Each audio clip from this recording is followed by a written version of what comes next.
In my opinion, this Baldoni versus Blake Lively case has gone on far too long. They're bringing my girl into it. Ew.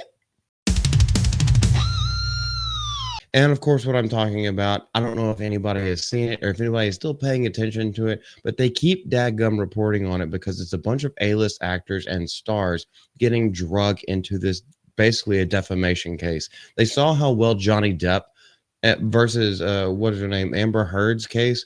They saw how well that did in the ratings, and so they keep trying to drum up more stuff. Now we've got Tay Tay and Hugh Jackman that could possibly be subpoenaed. Let's go straight into this.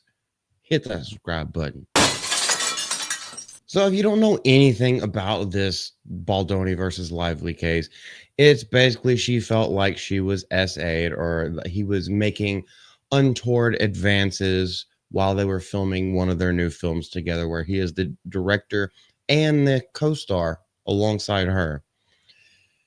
She filed a lawsuit against him. He countersued for defamation, and now everything has been this big kerfluffle where even going back to Deadpool versus Wolverine, he said that the nice pool version of Deadpool in there, with the derpy dog and everything like that, he said that was a depiction and a low blow and a shot from Ryan Reynolds himself on Justin Baldoni.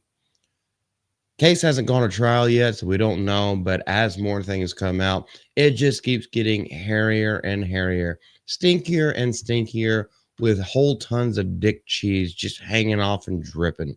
So Taylor Swift and Hugh Jackman may be subpoenaed in Blake Lively's explosive lawsuit against Baldoni. I basically have given you the gist of all of this already, so we're not going to go through it again, even though this is something that I haven't been keeping up with it as well. But this is something she originally filed the lawsuit under the pseudonym Van Zandt Inc., obviously a play off of her husband, Van Wilder. Her husband is not Van Wilder, but Ryan Reynolds, basically his breakout role was Van Wilder. And her legal team alleges they uncovered internal messages showing a coordinated effort to destroy her reputation. As of right now, this is all hearsay because as things go to discovery, this is not going to be released to the public. We're not allowed to see them. So it's all hearsay, and it's all only what they say in interviews or only what they leak to the press. Just so you know, we will have more as it goes to trial and a judge sits behind the bench. This lawsuit has uncovered the Wayfair party's documented plan in their own words, in their text, to destroy Blake Lively, her attorney stated, adding that the communications reveal a campaign carried out in a manner they believed was untraceable. Now, it sounds bad. Yes, okay, yeah, she's doing the right thing. Now, it sounds bad on the surface, but is it all true? Or is there more context to it? And this is one of those things where, like, I don't think people should really be tried publicly in court. And the reason why I say that is because as evidence unfolds, as the story unfolds, people can say wild stuff all the time, and then it's proven to be false.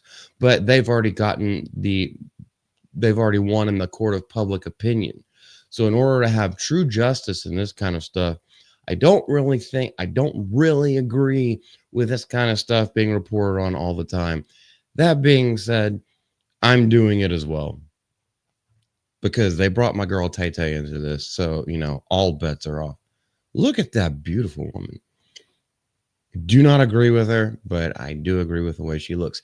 As the case is heating up, though, Taylor Swift's name has surfaced. How dare they? Due to her close relationship with Lively, sources say that she could be subpoenaed to testify about her involvement during the movie's production. And Lively has previously said somewhere that Swift's influence, and this was in her own words, she was with me throughout this whole process, so I think that for better or worse, she experienced the whole thing with me.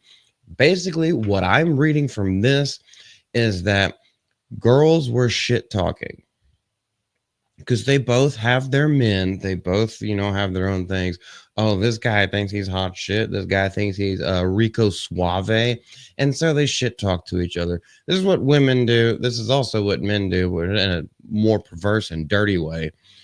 I think this is a nothing burger kind of thing. But the fact that she has said it publicly, means that Swift could be subpoenaed, and Hugh Jackman as well for his involvement with Ryan Reynolds, who is now implicated in the countersuing case, which is why Hugh Jackman, because of the Deadpool and Wolverine thing, is like, well, you have to have some inside knowledge. Here's my advice, and it was the first thing that I was thinking. They can subpoena you all day long. Yes, you'll have to show up for court, or oh goodness, what's it called?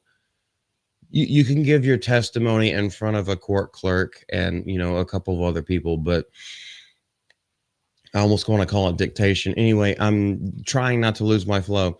They can always just plead the fifth.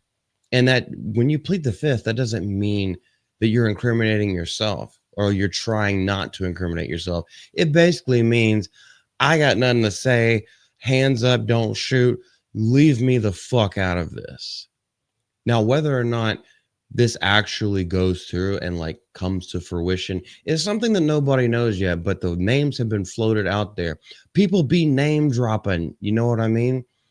And here's the big thing about it, because I guess it will either show a true version of friendship if Taylor Swift does choose to take the stand, because this is what it's going to come down to.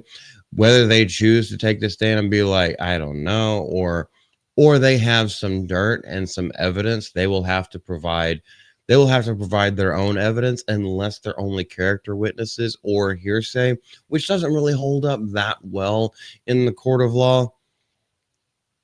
What their choices, the choices that they make, are what's going to define if this is just absolutely nothing or if someone is just trying to gain clout. What side is trying to gain clout? We don't know yet, and people always try to shit stir over everything. So we're just bringing you what is going on, and that's where we're going to end it today. So if you guys have anything to say, leave it down in the comment section below. This is Multi from Mouth of Multi. We love you. We appreciate you. There will be another bedtime stories for base kids. I'm fixing to record one, and it has to do with the 20th anniversary of Revenge of the Sith. Hell yeah. Back when Star Wars was good and wasn't owned by Disney. Fuck Disney. Bye.